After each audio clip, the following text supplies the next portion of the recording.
पश्चिम बंगाल में टीएमसी की जबरदस्त हार और उसके बाद टीएमसी में मची भगदड़ के बाद एक बड़ा अपडेट सामने आया है। ममता बनर्जी के सामने करो या मरो की स्थिति पैदा हो गई है और इसी में कांग्रेस की ओर से उनका एक बड़ा ऑफर भी मिला है। ये ऑफर है कांग्रेस में विलय का। ये खबर बहुत बड़ी है और अगर ऐसा हुआ तो पश्चिम बंगाल जैसे बड़े राज्यों में दशकों से बिल्कुल पस्त कांग्रेस नए सिरे से उठ खड़ी हो सकती है और इसका असर राष्ट्रीय राजनीति में भी दिख सकता है। नमस्कार, मैं हूं अरुणा त्यागी और आप देख रहे हैं न्यूज मैप इंडिया। पश्चिम बंगाल में चुनाव नतीजों के बाद देश की राजनीति तेजी से बदलती हुई दिखाई दे रही है और एक ऐसा घटनाक्रम होने जा रहा है जो आने वाले दिनों में देश की सियासत का पूरा भूगोल बदल सकता है।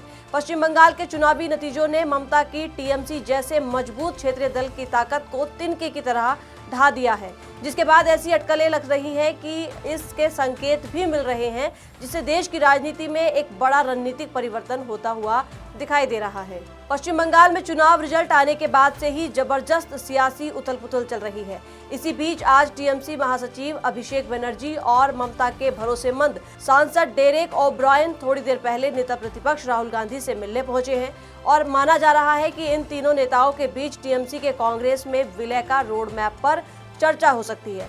फिलहाल टीएमसी के तमाम वरिष्ठ नेता दिल्ली में मौजूद हैं और ये भी कहा जा रहा है कि राहुल से मिलने आए अभिषेक बनर्जी अपने साथ कई फाइलें लेकर आए हैं और इसमें विलय से जुड़े अहम दस्तावेज हो सकते हैं। इन दोनों पार्टियों के विलय की ये खबरें टीएमसी चीफ ममता बनर्जी और कांग्रेस नेता सोनिया गांधी की मुलाकात के अगले ही दिन से सुर्खियां में आई हुई है। 8 जून को दिल्ली में इंडिया गठबंधन की बैठक हुई थी जिसमें सोनिया गांधी और ममता बनर्जी की गर्मजोशी से गले मिलते हुए तस्वीरें भी सामने आई थी।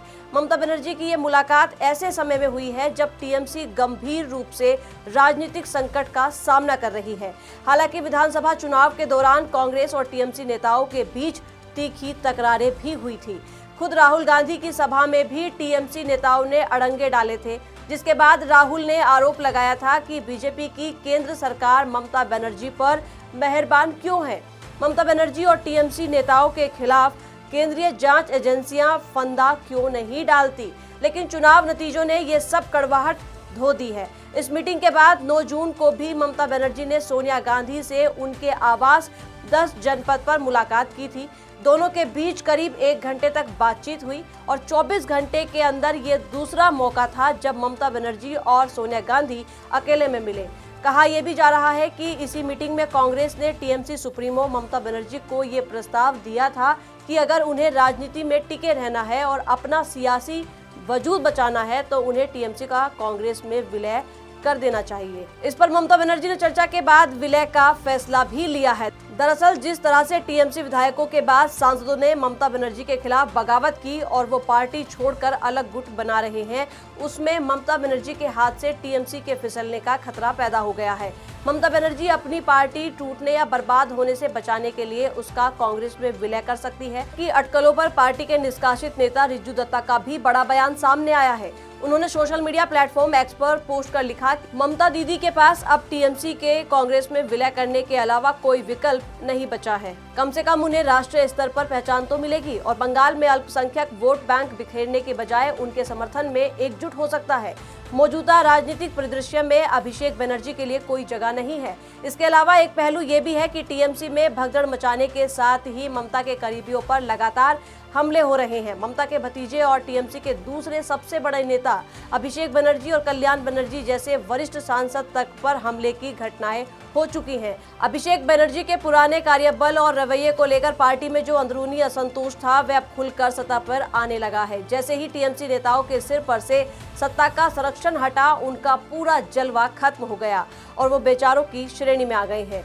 इसलिए ये कहा जा रहा है कि तृणमूल के बचे खुचे तमाम सांसद, विधायक और जमीनी नेता लगातार कांग्रेस के केंद्रीय नेतृत्व के संपर्क में बने हुए हैं। ममता बनर्जी ये भी अच्छी तरह से जानती हैं कि बीजेपी जैसी ताकतवर पार्टी और केंद्र की सत्ता में मौजूद नरेंद्र मोदी जैसे सबसे मजबूत प्रधानमंत्री के सामने उनका अकेले टिक पाना नामुमकिन है। उधर कांग्रेस के सामने भी इस समय ममता बनर्जी को अपने साथ जोड़ना राजनीतिक मजबूरी और जरूरत दोनों बन गई है। पश्चिम बंगाल में बीजेपी के सत्ता में आने के बाद कांग्रेस को ये भी डर सता रहा है कि यदि उसने इस राज्य में अपनी जमीन मजबूत नहीं की तो वो वहां के करीब 28% अल्पसंख्यक वोट बैंक पूरी तरह लेफ्ट पार्टियों या फिर तृणमूल के बिखरे हुए धड़ों में बंट जाएगा। कांग्रेस को इस वक्त बंगाल में खुद को स्थापित करने के लिए मजबूत और स्थापित चेहरे की बेहद जरूरत है, मगर कांग्रेस में खासकर पश्चिम बंगाल और कांग्रेस में ममता विरोधी खेमा बहुत मजबूत है, जिनमें वरिष्ठ नेता अधीर रंजन चौधरी जैसे नेता भी शामिल हैं। उनकी ममता बनर्जी से अदावत किसी से छिपी हुई नहीं है, इसलिए यह भी देखना होगा कि क्या कांग्रेस अपने नेताओं की नाराजगी के बावजूद टीएमसी के विलय का फैसला ले पाती है या नहीं। क्या आपको ये अटकलें सही लगती हैं? अगर ममता आई तो क्या दूसरे राज्यों में कांग्रेस से अलग हुए नेता भी कांग्रेस में वापसी करेंगे? आपका इस सब पर क्या मानना है, हमें कमेंट सेक्शन में जरूर बताएं। देश और दुनिया की तमाम बड़ी खबरें देखने के लिए बने रहिए न्यूज़ मैप इंडिया के साथ।